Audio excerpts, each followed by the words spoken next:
principio de equidad utilizado por el Tribunal Supremo para resolver el caso ante su consideración. Y yo quiero hacer un paréntesis aquí porque a veces estamos haciendo para nuestras comunidades LGBT reclamos de igualdad. Y yo creo que el lenguaje que deberíamos utilizar es el lenguaje de la equidad, porque la igualdad también discrimina. Con la equidad, cuando usted le da igual a todas las personas, están discriminando contra aquellas que necesitan más protección. Así que la equidad garantiza darle a cada cual en la medida en que lo necesita. Así que yo prefiero hablar de equidad en lugar de hablar de igualdad.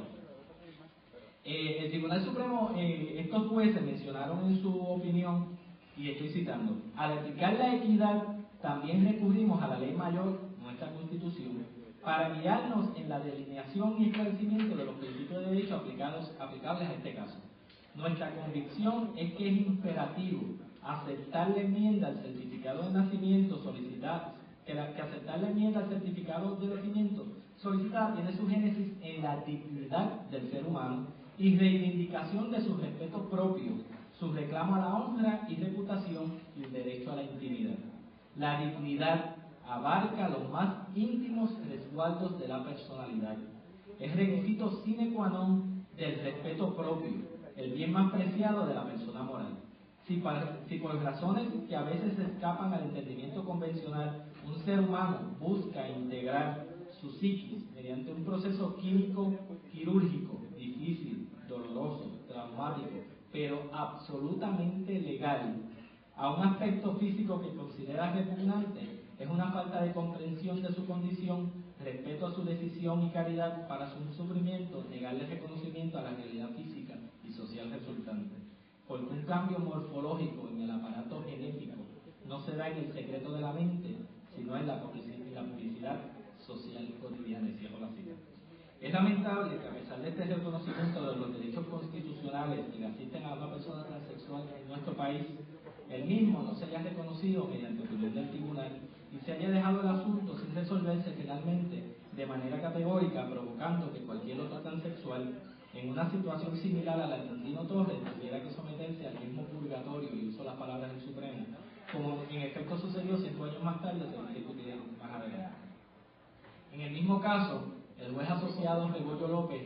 mañana los que estén a las 5 de la tarde van a escuchar algunas expresiones de Rebollo López, que son las expresiones más homofóbicas que puede tener un oficial de gobierno. Emitió una opinión disidente a la cual se unió el entonces presidente Andreu García, en la que tergiversa la controversia ante la consideración del Tribunal Supremo e indica que con lo resuelto la mayoría del Tribunal Supremo jurisprudencialmente abre el camino y sienta las bases para que en nuestra jurisdicción dos personas del mismo sexo, uno de ellos transexual, se puedan casar entre sí. Yo pregunto, ¿y qué? Sobre esta premisa, el juez Rebollo López elabora parte de su disenso en el caso y deja incluso plasmada su posición en cuanto a un tema que ni siquiera estaba ante la consideración del foro judicial, que es el matrimonio entre personas del mismo sexo. O sea, ya estaban adelantando cuál es la posición particularmente de estos jueces. Por su parte, el juez asociado Corrada del Río emitió una opinión disidente argumentando, entre otras cosas, que una intervención quirúrgica de cambio de sexo es una cirugía meramente cosmética que no produce alteración alguna en la dotación cromosómica del operado, por lo que como cuestión científica y real no se produce un cambio de sexo, llegando incluso a extender su análisis sobre la falta de funcionalidad de la vagina producto de la cirugía para fines reproductivos. En su opinión disidente, el juez asociado Corrada del Río, citando a su vez un letrado español, y aquí se utilizan a veces cuando no tenemos argumentos, se buscan libros por ahí de otras jurisdicciones, y este buscó un español y dice que aceptar como mujer a un transexual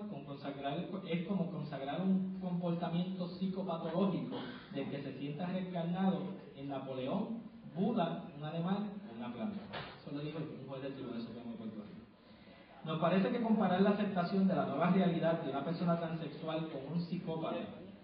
que se cree reencarnado en otra persona, divinidad o cosa, demuestra una completa falta de sensibilidad hacia dicha persona y una total falta de conocimiento sobre la realidad de esta. Tal comparación no es más que otra manifestación de la transfobia institucionalizada a través de un juez de tan alta jerarquía en nuestro sistema de administración de justicia. Y justicia ahí completamente. 5 años más tarde, el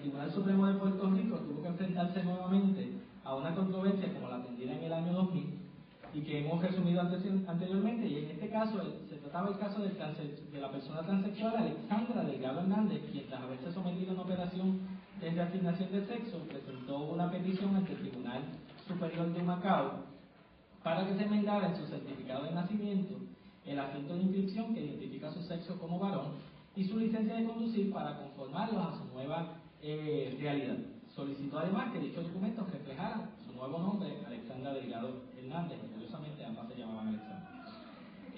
Luego de varios incidentes procesales a los que nunca compareció, y esto es bien importante, nunca compareció el Ministerio Público, que es parte en esos procedimientos, el 24 de febrero el Tribunal de Primera Instancia de Humacao emitió una resolución en la que ordenó al registro demográfico alterar el asiento de inscripción de nacimiento de Delgado Hernández para que apareciera su sexo como femenino y que su nombre es Alexandra Delgado Hernández. Ordenó a su vez al Departamento de Transportación y Obras Públicas que realizara los cambios correspondientes en la licencia de conducir.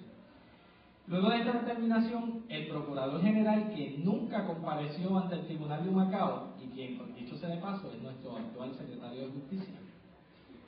Roberto Sánchez Ramos, compareció por primera vez en este caso y acudió ante el Tribunal de Apelaciones alegando que la determinación del Tribunal de Primera Instancia era improcedente en derecho, por lo que debía ser revocada. En su escrito, el hoy Secretario de Justicia argumentó que la determinación del Tribunal de Instancia era errónea, toda vez que el certificado de nacimiento tiene como propósito recoger un dato histórico cierto al momento del nacimiento, como es el sexo de una persona. Adujo que un transexual que se somete a una operación de reasignación de sexo de hombre a mujer sigue siendo hombre biológicamente, ya que sus cromosomas siguen siendo de varón, por lo que no ha ocurrido verdaderamente un cambio de sexo. Argumentó que darle curso a la solicitud de Delgado Hernández tendría como posible consecuencia que una persona que fuera transexual, volvemos al fantasma, contrajera matrimonio con una persona de su mismo sexo biológico, en clara contravención a las leyes del Estado Libre Asociado de Puerto Rico.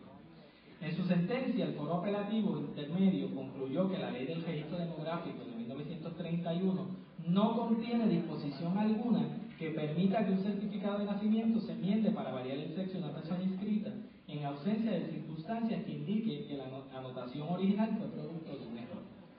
El tribunal concluyó que para autorizar el cambio de sexo en el certificado era necesaria una autorización expresa en ese sentido de la Asamblea Legislativa, lo que no había ocurrido obviamente en ese momento. Concluyó entonces que procedía a revocar la resolución dictada por el Tribunal de Humacao. Al así hacerlo, no tan solo dejó sin efecto la orden autorizando el cambio de sexo en el certificado de nacimiento y licencia de conducir, sino que también